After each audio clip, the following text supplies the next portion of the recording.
وعلى آله الفائزين برضا الله. أما بعد.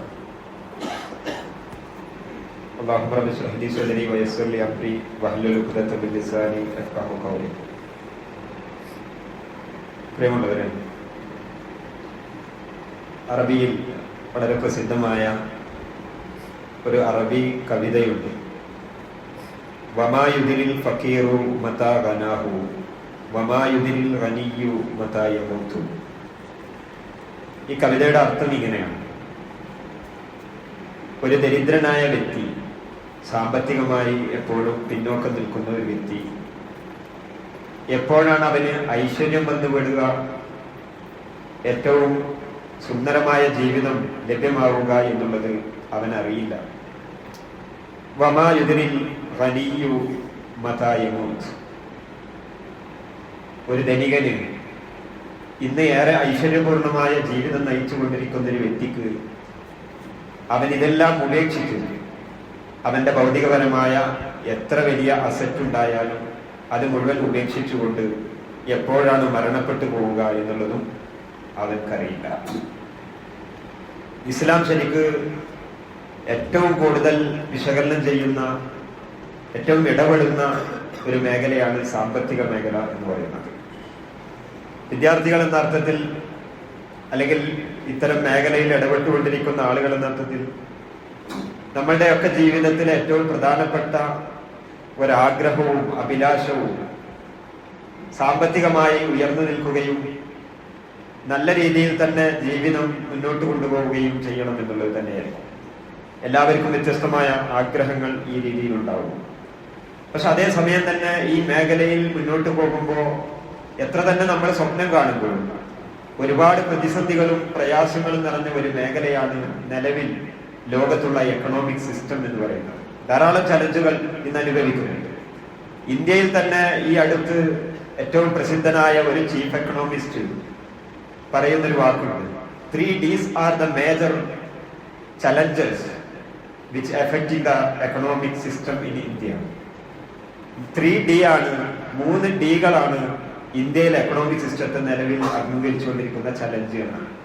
അതിൽ ഒന്നാമത്തെ ചലഞ്ച് ഡിമാൻഡുമായി ബന്ധപ്പെട്ടാണ്. ഒരുപാട് ആളുകൾ ഇപ്പോഴും അവരുടെ ആവശ്യങ്ങൾ പൂർത്തീകരിക്കപ്പെടാൻ കഴിയാതെ മുന്നോട്ട് പോകുന്ന ഒരു സിസ്റ്റം. രണ്ടാമത്തെ ഡി എന്ന് പറയുന്നത് ഡിഫോൾട്ടാണ്. ഡിഫോൾട്ട് എന്ന് പറഞ്ഞാൽ ഒരുപാട് ഡെഡ് മണി, ഒരുപാട് അസറ്റുകൾ ഇന്നും മാർക്കറ്റിൽ ഇറങ്ങാതെ അത് ഉപയോഗശൂന്യമായി കൊണ്ടിരിക്കുന്നു.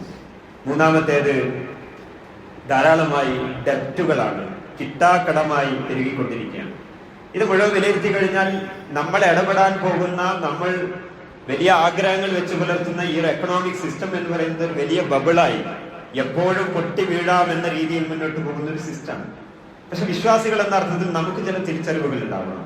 പ്രത്യേകിച്ചും ജീവിതത്തിൽ വലിയ കൃത്യതയും അതുപോലെ തന്നെ ജീവിതത്തെ മെരുക്കിയെടുക്കുകയും ചെയ്യുന്ന ഒരു വിശുദ്ധ റമദാനിൽ മുന്നോട്ട് പോകുന്ന ഒരു വിശ്വാസിയെ സംബന്ധിച്ചിടത്തോളം നമ്മളുടെ ജീവിതത്തിൽ തന്നെ പിടിച്ചു നിർത്തുന്ന ഖിവാം എന്ന് അള്ളാഹു പ്രയോഗിച്ച സാമ്പത്തിക മേഖലയിലെ ഒരു ഡിസിപ്ലിനെ കുറിച്ച് നമ്മൾ ആലോചിക്കണം.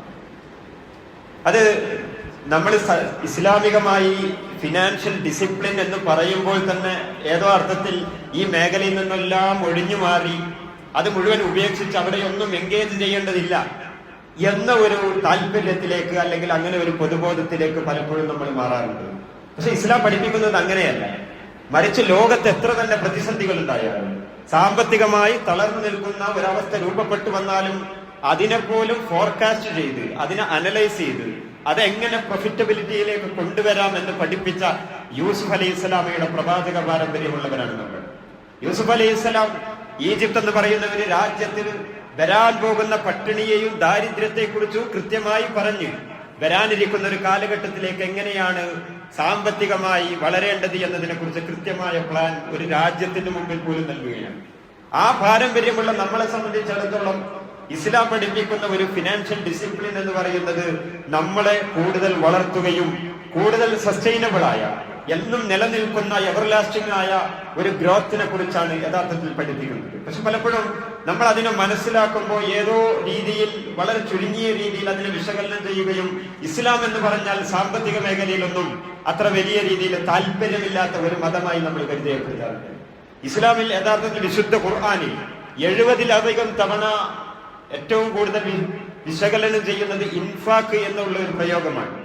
ഇൻഫാക്ക് എന്ന് പറഞ്ഞാൽ മലയാളത്തിൽ നമ്മൾ പലപ്പോഴും ചെലവഴിക്കുക എന്ന് മാത്രമാണ് അതിനർത്ഥം പറയാറുള്ളത്. അത് അങ്ങനെയല്ല അതിന്റെ വിശകലനം. ഇൻഫാക്ക് എന്ന പദം പോലെ രൂപപ്പെടുന്നത് നാഫിക എന്ന് പറയുന്ന ഒരു പദത്തിൽ നിന്നാണ്. എന്താണ് ഈ നാഫിക എന്ന് പറഞ്ഞാൽ? നമ്മുടെ നാട്ടിലെ പെരുച്ചാഴിയെ നമ്മൾ കണ്ടിട്ടുണ്ട്. പെരുച്ചാഴിക്കാണ് അറബിയിൽ നാഫിക എന്ന് പറയുന്നത്. പെരുച്ചാഴിയും സാമ്പത്തിക മേഖലയിലെ ഇടപെടലും തമ്മിലൊരു ബന്ധമുണ്ട്. പെരുച്ചാഴിയുടെ സ്വഭാവം എന്താണ്? അതൊരു ഹോളിലൂടെ പോകും, മറ്റേതൊക്കെ വഴിയുണ്ടോ അതിലൂടെയൊക്കെ എപ്പോൾ വേണമെങ്കിലും വരാം എന്ന രീതിയിൽ വളരെ വിശാലമായ ഒരു ഓപ്പർച്യൂണിറ്റിയുടെ വാതിലാണ് യഥാർത്ഥത്തിൽ അല്ലാഹു സുബ്ഹാനഹു വ തആല ഇൻഫാക്കിലൂടെ നമ്മളുടെ മുമ്പിൽ തുറന്നു തരുന്നത്. അതിലേറ്റവും പ്രധാനമായി ഇസ്ലാം പഠിപ്പിക്കുന്ന 3 പ്രധാനപ്പെട്ട കാര്യങ്ങളുണ്ട്. അത് നമ്മുടെ ജീവിതത്തിൽ പഠിച്ചുകൊണ്ടിരിക്കുന്ന വിദ്യാർത്ഥി കാലത്തിലാണെങ്കിൽ പോലും, നിങ്ങൾക്ക് വരുമാനമില്ലെങ്കിൽ പോലും സ്വന്തം ഉപ്പയുടെയും ഉമ്മയുടെയും പണമാണ് നമ്മൾ ചെലവഴിക്കുന്നത് എങ്കിൽ പോലും നമ്മൾ പാലിക്കേണ്ട 3 പ്രധാനപ്പെട്ട മര്യാദകളുണ്ട്. അതിൽ ഒന്നാമത്തേത് അൽ ഇൻഫാക്ക് എന്ന് പറയുന്നത് നമ്മളുടെ സ്വന്തം ആവശ്യത്തിനും കുടുംബത്തിനും വളരെ ബേസിക്കായ നീഡ്സ് പൂർത്തീകരിക്കാൻ വേണ്ടി ആവശ്യമുള്ളതാണ്. റസൂലുള്ളാഹി സ്വല്ലല്ലാഹു അലൈഹി വസല്ലം അതിനെ കുറിച്ച് പറയുന്നത്, നിങ്ങൾക്കൊരു ദിവസം കഴിഞ്ഞു പോകാനുള്ള സമ്പത്തും നിങ്ങൾക്കൊരു ദിവസം കഴിഞ്ഞു പോകാനുള്ള ആരോഗ്യവും ഐശ്വര്യപൂർണമായി ജീവിക്കാനുള്ള ഒരു സ്ഥിതിയുമുണ്ടെങ്കിൽ നിങ്ങൾക്ക് ലോകം മുഴുവൻ നേടിയെടുത്തതുപോലെയാണ് എന്നാണ് അതിനെ കുറിച്ച് പറയുന്നത്. രണ്ടാമതായി പഠിപ്പിക്കുന്നത് അൽ ഇൻഫാഖു ഫിൽ ഖൈർ എന്നുള്ള മേഖലയാണ്. അത് കുറച്ചുകൂടി നമ്മളുടെ വരാൻ പോകുന്ന പ്രതിസന്ധി കാലഘട്ടത്തിൽ ഒരു എമർജൻസി ഫണ്ട് പോലെ സേവിംഗ് ആയി എടുത്തു വെക്കുകയും അതൊരു ഘട്ടത്തിൽ പ്രത്യേകമായി ഉപയോഗപ്പെടുത്തേണ്ട ഒന്നുമാണ്. അതൊരു സാമൂഹിക ഉത്തരവാദിത്വം എന്ന അർത്ഥത്തിലാണ് സകാത്തും സ്വതക്കയും ഈ അടിസ്ഥാനത്തിൽ നിന്നുകൊണ്ട് ഇസ്ലാം പഠിപ്പിക്കുന്നത്. മൂന്നാമതൊരു അടിസ്ഥാനം കൂടിയുണ്ട്. അത് പലപ്പോഴും അത്ര അധികം വിശകലനം ചെയ്യപ്പെടാത്ത ഒരു മേഖലയാണ്. എനിക്ക് നിങ്ങളുടെ മുമ്പിൽ ഏറ്റവും കൂടുതൽ സ്ട്രെസ് ചെയ്ത് പറയാനുള്ളതും അതാണ്. അൽ ഇൻഫാഖുൽ ഇസ്തിസ്മാരി എന്ന് പറയുന്ന ഒരു മേഖലയുണ്ട്. ഫിഖ്ഹുൽ ഇസ്തിസ്മാർ എന്ന ഒരു വിശാലമായ ശാഖ തന്നെ ഇസ്ലാമിലുണ്ട്. ഇൻവെസ്റ്റ്മെന്റുമായി ബന്ധപ്പെട്ടിട്ടുള്ളതാണ്. ഇസ്ലാമിൽ റിട്ടേൺസ് എങ്ങനെ കൂട്ടിയെടുക്കാം എന്നതുമായി ബന്ധപ്പെട്ട് പറയുന്ന ഒരു മേഖലയാണ് അൽ ഇൻഫാഖുൽ ഇസ്തിസ്മാരി. അവിടെ ഇസ്ലാം ഇടപെട്ടിട്ടുള്ള മേഖലകൾ എന്ന് പറഞ്ഞാൽ വളരെ വിശാലമായ കാര്യങ്ങളാണ്. ഒരുപാട് ചരിത്രങ്ങൾ തന്നെ അതിന്റെ മേഖലയിൽ നമുക്ക് കാണാൻ കഴിയും. ഉമർ ഇബ്നുൽ ഖത്താബ് റളിയല്ലാഹു അൻഹു ശൂന്യമായി കിടക്കുന്ന ഭൂമി കണ്ടു കഴിഞ്ഞാൽ ആ ഭൂമി പ്രത്യേകമായി കൃഷിക്ക് വേണ്ടി പ്രത്യേകമായി നൽകിയിരുന്നു.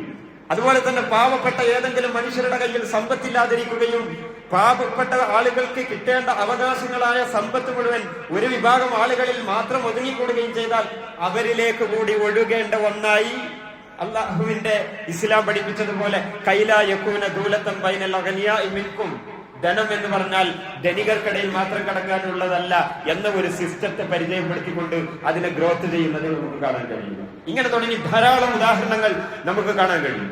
അപ്പൊ അതിൽ ഫിനാൻഷ്യൽ ഡിസിപ്ലിൻ സ്വാഭാവികമായും കടന്നു വരും. ഈ മേഖലയിലെ മുൻഗണനാക്രമം അനുസരിച്ചുകൊണ്ട് ഇന്ന് ലോകത്ത് തന്നെ നിൽക്കുന്ന ഒരുപാട് സ്ട്രാറ്റജികളുണ്ട്. നമ്മൾ 50-30-20 എന്ന് പറയുന്ന ഒരു സേവിംഗ് മെത്തഡോളജിയെ കുറിച്ചൊക്കെ നമ്മൾ പറയാറുണ്ട്. 50% ഫോർ ബേസിക് നീഡ്സ്, 30% നമുക്ക് നമ്മളുടെ ആവശ്യങ്ങൾ, മറ്റുള്ള അത്ര പ്രയോറിറ്റി അല്ലാത്ത ആവശ്യങ്ങൾക്ക് വേണ്ടി. എന്നാൽ 20% മിനിമം സേവിംഗ് എന്ന് പറയുന്നത് പഠിപ്പിക്കുന്നത് ഈ അടിസ്ഥാനത്തിൽ നിന്നുകൊണ്ടാണ്. പക്ഷേ ഭൗതികപരമായ മേഖലയിൽ ഇപ്പോഴും ഇതൊരു വലിയ ചലഞ്ചായി, പ്രത്യേകിച്ചും പലിശയുടെ ഇടപെടലുകളുമായി ബന്ധപ്പെട്ട ധാരാളം പ്രയാസങ്ങൾ നടന്നുകൊണ്ടിരിക്കുന്ന ഒരു കാലഘട്ടത്തിൽ ഇസ്ലാമിന് ഇതിൽ ഒരുപാട് മാർഗനിർദ്ദേശങ്ങൾ നൽകാൻ കഴിയും. അതുമായി ബന്ധപ്പെട്ട് ധാരാളം പഠനങ്ങൾ തന്നെയുണ്ട്. ഞാനതിന്റെ ചെറിയ സൂചനകൾ മാത്രമാണ് നിങ്ങളുടെ മുമ്പിൽ എന്ന് പറയുന്നത്. അങ്ങനെ നമ്മൾ പാലിച്ചു കഴിഞ്ഞാൽ പിന്നീട് നമുക്ക് ലഭിക്കാനിരിക്കുന്ന അനുഗ്രഹം എന്ന് പറഞ്ഞാൽ ചരിത്രത്തിൽ തന്നെ ആവർത്തിക്കപ്പെട്ടതുപോലെ പല കാര്യങ്ങളും നമ്മളുടെ ഇടയിൽ വരും. അബ്ദുറഹ്മാൻ ഇബ്നു ഔഫ് റളിയല്ലാഹു അൻഹു എന്ന് പറയുന്നത് ലോകത്തന്ന് നിലനിൽക്കുന്ന ഏറ്റവും വലിയ മില്യണറായിരുന്നു. മക്കയിൽ നിന്ന് അദ്ദേഹം ഏറ്റവും വലിയ സാമ്പത്തികമായി ഉയർന്നുകൊണ്ട് ധനാഢ്യനായി മാറിയ അബ്ദുറഹ്മാൻ ഇബ്നു ഔഫ് റളിയല്ലാഹു അൻഹു ഹിജ്റയുടെ സന്ദർഭത്തിൽ അദ്ദേഹത്തെ തടഞ്ഞു നിർത്തിയിട്ട് പറഞ്ഞു, ഈ മക്കയിൽ നിന്നുണ്ടാക്കിയ സമ്പത്ത് മുഴുവൻ മക്കയിൽ തന്നെ ഉപേക്ഷിച്ചിട്ട് പോകണം. അദ്ദേഹത്തിന് ഒരു കോൺഫിഡൻസിന്റെ കുറവും ഉണ്ടായില്ല. അദ്ദേഹത്തിന് അള്ളാഹുവിന്റെ മുമ്പിൽ സമർപ്പിച്ചുകൊണ്ട് ആ സമ്പത്ത് മുഴുവൻ ഉപേക്ഷിച്ചു. മദീനയിലെത്തി. അൻസാരികളായ സ്വഹാബിമാർ എല്ലാ സൗകര്യങ്ങളും ചെയ്തു കൊടുത്തു. ഞങ്ങളുടെ എല്ലാ വീടും തരാം, സമ്പത്ത് തരാം, ഞങ്ങളുടെ വീട്ടിൽ താമസിക്കാൻ, ഞങ്ങളുടെ അസറ്റ് മുഴുവൻ തരാം. എന്ന് അബ്ദുറഹ്മാൻ ഇബ്നു ഔഫ് റളിയല്ലാഹു അൻഹു സമാധാനപ്പെടുത്തിക്കൊണ്ട് പറയുമ്പോൾ അബ്ദുറഹ്മാൻ ഇബ്നു ഔഫ് റളിയല്ലാഹു അൻഹു പറയുന്നൊരു മറുപടിയുണ്ട്, തുല്ലൂനി അല സൂഖ്, നിങ്ങളുടെ വീട് എനിക്ക് ആവശ്യമില്ല, നിങ്ങളുടെ കുടുംബം ആവശ്യമില്ല, നിങ്ങളുടെ അസറ്റും എനിക്ക് ആവശ്യമില്ല. ദുല്ലൂനി അല സൂഖ്, മദീനയിൽ ഏറ്റവും നല്ല മാർക്കറ്റ് എനിക്ക് കാണിച്ചതാ. എനിക്ക് കച്ചവടം ചെയ്യാനുള്ള കഴിവുണ്ട്, ആ കഴിവനുസരിച്ച് കൊണ്ട് വളർത്തിയെടുക്കാനുള്ള പ്രാപ്തി ഇപ്പോഴും എനിക്കുണ്ട്. അതുകൊണ്ട് എന്നെ സംബന്ധിച്ചിടത്തോളം നിങ്ങൾ നൽകുന്ന ഔദാര്യമല്ല, മറിച്ച് എന്റെ മേഖലയിൽ എനിക്ക് തന്നെ വളർത്തിയെടുക്കാൻ കഴിയുമെന്നുള്ള ഒരു കോൺഫിഡൻസ് അദ്ദേഹം വളർത്തിയെടുക്കുകയാണ്. പിന്നീട് ചരിത്രത്തിൽ നമുക്കത് കാണാൻ കഴിയും. അശറത്തുൽ മുബശ്ശിരീൻ എന്ന് പറയുന്ന സ്വർഗം കൊണ്ട് വാഗ്ദാനം ചെയ്യപ്പെട്ട സ്വഹാബിമാരുടെ എണ്ണം പരിശോധിച്ചാൽ അവരിൽ ഏറ്റവും വലിയ ധനാഢ്യന്മാരുണ്ടായിരുന്നു. അവരൊരിക്കലും ഈ സാമ്പത്തിക മേഖലയിൽ നിന്ന് മാറിപ്പോവുകയല്ല. അപ്പൊ ഞാൻ പറഞ്ഞു വരുന്നത്, ഇതൊരു പ്രൊഡക്റ്റീവ് സിസ്റ്റമാണ് എന്നുള്ള രീതിയിൽ തന്നെ ഇതിനെക്കുറിച്ച് പഠിക്കണം. അങ്ങനെ വരുമ്പോ അതിനെ വളർത്തിയെടുക്കുന്നതുമായി ബന്ധപ്പെട്ട മാനദണ്ഡങ്ങളും അതിന്റെ വിശദീകരണങ്ങളുമാണ് ഇസ്ലാം പഠിപ്പിക്കുന്നത്. അതിന്റെ വിശകലനമൊന്നും ഇന്നത്തെ ഈ സംസാരത്തിൽ ഇവിടെ നടക്കില്ല. പക്ഷെ ഇതിലേതെങ്കിലും ആളുകൾക്ക് അതുമായി ബന്ധപ്പെട്ട ഗൈഡ് ലൈൻ അല്ലെങ്കിൽ നിർദ്ദേശങ്ങൾ ആവശ്യമുണ്ടെങ്കിൽ ഇൻഷാ അല്ലാഹ് മറ്റൊരു സന്ദർഭത്തിൽ നമുക്ക് സംസാരിക്കാം. വളരെ വിശാലമായി അതിനെക്കുറിച്ച് ചർച്ച ചെയ്യാം. നിങ്ങൾ പഠിച്ചുകൊണ്ടിരിക്കുന്ന മേഖലയിൽ നിന്നുകൊണ്ട് തന്നെ നിങ്ങളൊരു സ്റ്റാർട്ടപ്പ് ഇടുമ്പോൾ ആ സ്റ്റാർട്ടപ്പ് നിങ്ങളുടെ വലിയൊരു ആഗ്രഹമായിട്ട് അല്ലെങ്കിൽ ഒരു ബിസിനസ് ഒരു മേഖലയിൽ നിങ്ങൾക്ക് വളർന്നു വരണമെന്നൊരു താല്പര്യമുണ്ടെങ്കിൽ ഇസ്ലാം നൽകുന്ന മാർഗനിർദ്ദേശങ്ങൾ നൽകിക്കൊണ്ടുള്ള വർക്ക്ഷോപ്പ് പോലും നമുക്ക് നടത്താൻ കഴിയും.